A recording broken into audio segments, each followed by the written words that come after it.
We from Tata published this last year.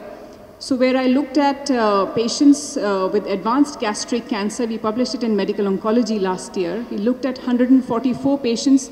These were all consecutive patients who walked into the clinic for the time period that I worked in Tata Hospital between May 2012 and June 2013.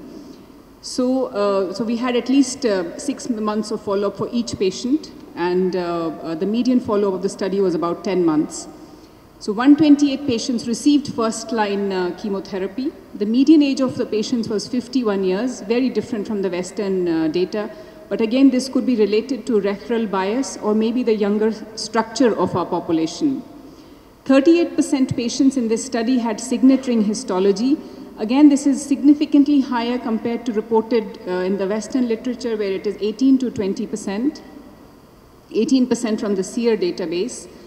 Majority of my patients received either capecitabine or oxaliplatin, mainly because of poor nutrition, poor performance status. They were not fit enough to receive a triplet, and also financial issues.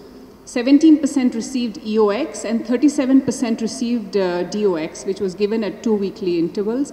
Only 2 patients received trastuzumab. I'll talk about this in a minute.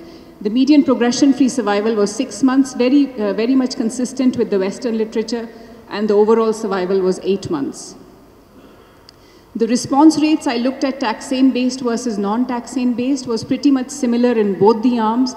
3 drug combinations did significantly better than 2 drug combination, and EOX actually had the best response rates compared to DOX, and again, DOX had better responses than capecitabine oxaliplatin.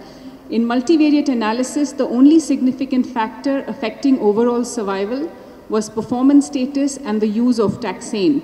But again, this is retrospective data and a small number of patients. But I think taxane is very promising. Patients who received second-line chemotherapy, about 39 patients were able to receive second-line chemotherapy, did significantly better.